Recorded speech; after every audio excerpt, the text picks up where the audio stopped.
안녕하십니까.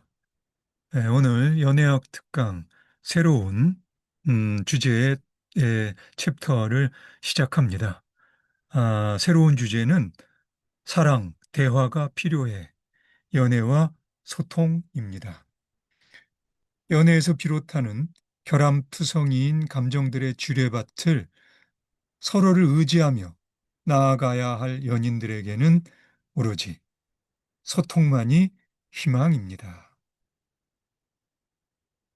예, 저작거리의 누구라도 그러하듯이 사랑이라는 감정은 온갖 부정적인 감정들을 자신에게로 자석처럼 끌어당기는 성향이 있습니다.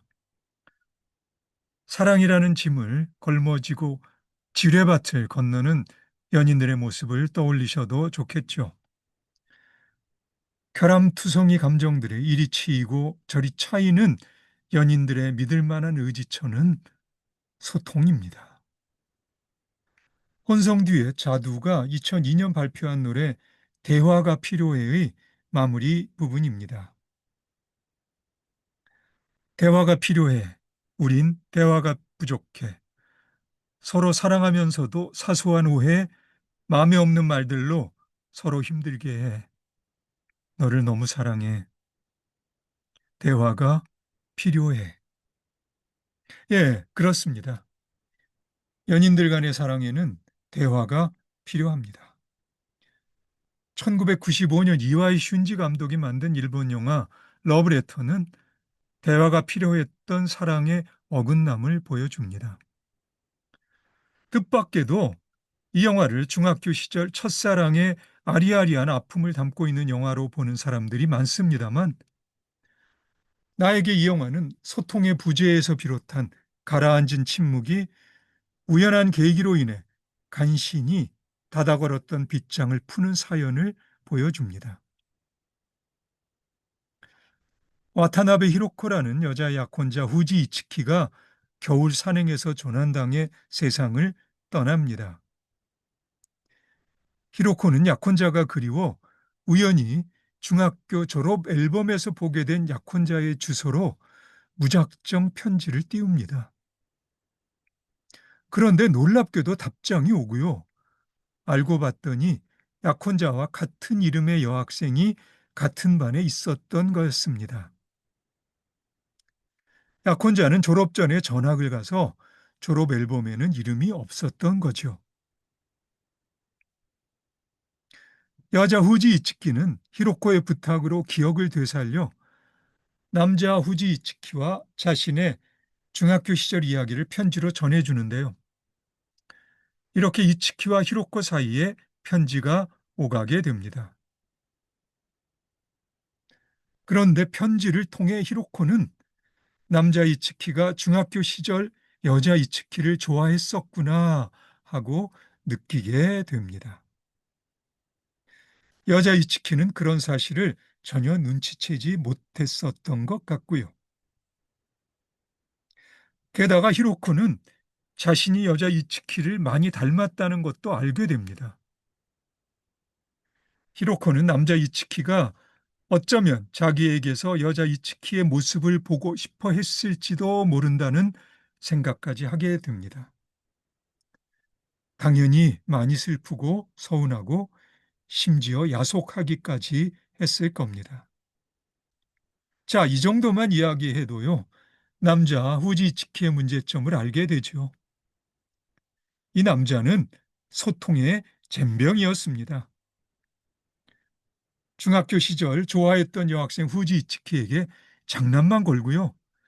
기껏 아무도 빌리지 않는 책만 골라 같은 도서반이었던 이츠키에게 폭탄처럼 도서 카드를 날립니다. 알고 보면 도서 카드의 이름이 여학생 이츠키와 같아 사실은 여학생 이츠키에게 보내는 러브레터였던 겁니다. 이 사실은 영화 속에서도 확인되는데요. 마지막으로 빌린 책 도서 카드 뒤에는 여학생 이츠키의 얼굴이 그려져 있었으니까요. 전학을 갔어도 얼마든지 여학생 이츠키에게 자신의 마음을 전할 수 있었을 텐데 철저히 자신의 속마음을 감추는 남자가 바로 후지 이츠키였습니다.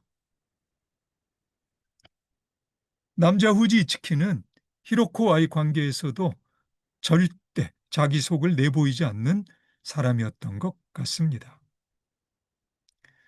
오히려 히로코는 여자 후지 이츠키와 편지가 오고 가면서 비로소 소통이 이루어집니다. 히로코 입장에서는 타인에 의한 잔인한 소통이었겠죠. 그래서 히로코는 약혼자가 조난당한 눈밭에서 그 유명한 대사 오겐키 데스까, 우리말로 하면 잘 지내고 있냐고, 나는 잘 지내고 있다고 외치면서 약혼자를 바람에 날려 보냅니다. 여자 우지 이츠키는 어땠을까요? 같은 반에 이름이 같은 남학생이 있다는 게 여학생 입장에서는 참 껄끄러웠겠죠. 그런데 어느 겨울날 독감에 유전적으로 취약했던 아버지가 갑자기 돌아가십니다. 너무 갑자기여서요. 이 치킨은 아버지의 죽음이 전혀 실감나지 않았을 겁니다. 그런 어세부세한 상황에서 남학생 이치키가 책을 반납해 달라고 찾아옵니다. 도서 카드 뒤에 그림을 그려 넣은 바로 그 책 말이죠.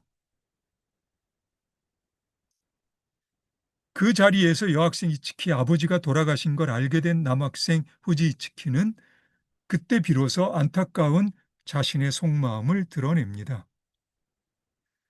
그 속마음을 여학생 후지 이츠키는 보게 되고요. 아버지의 죽음이 갑자기 실감나면서 그 휑한 빈자리로 남학생 후지 이츠키에 대한 사랑의 마음이 훅 하고 들어옵니다. 하지만 그날이 남학생 후지 이츠키가 전학 가는 날이었어요. 다음날 설레는 마음으로 학교에 간 여학생 후지 이츠키는 남학생 후지 이츠키가 전학 가버린 걸 알게 됩니다. 아버지의 갑작스러운 죽음과 어렵사리 찾아온 첫사랑의 감정이 순식간에 사라진 아픔에서 여학생 후지 이츠키는 인간관계의 빗장을 굳게 닫아 걸어버립니다. 반납해달라고 부탁한 책을 서가에 꽂고 돌아서 나오면서 도서실 문을 닫을 때 났던 탁 소리가 바로 그 순간이었습니다.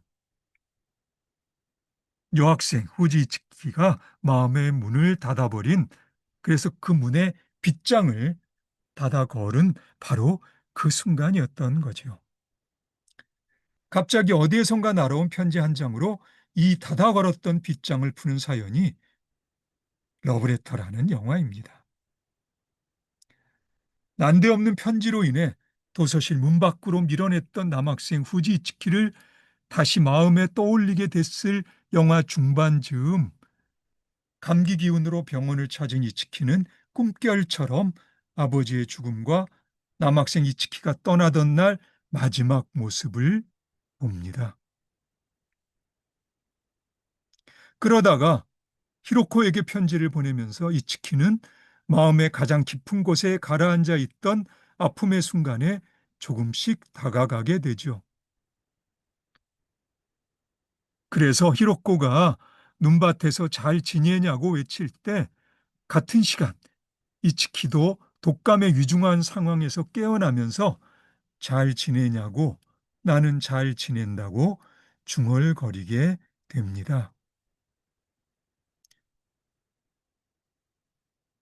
관객이라면 놓칠 수 없는 그 유명한 대사, 눈밭에서의 오겐키 데스까 보다도 훨씬 더 중요한 교차 편집의 순간입니다. 예, 나는 이 영화를 그렇게 보았어요. 결국 영화 마지막 장면에서 이츠키도 도서카드 뒤에 그려진 자신의 그림을 보며 남학생 후지 이츠키의 가라앉은 기억을 바람 속에 날려보냅니다. 러브레터는 잔인한 영화입니다. 남자 후지 이츠키의 한마디 말만으로도 두 여자가 삶에서 짊어졌던 고통의 무게가 훨씬 덜어졌을 겁니다.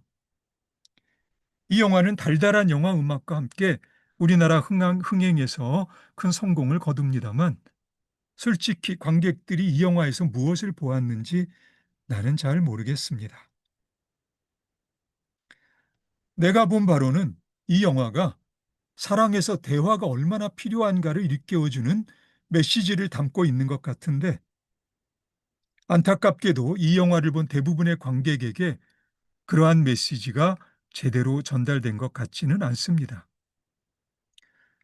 허심탄회하게 말하자면 이렇게 영화의 메시지를 모호하게 만드는 게 감독의 의중일 거라는 강한 혐의도 있습니다. 한마디로 남자 후지 이츠키는요, 바로 감독 이와이 슌지입니다.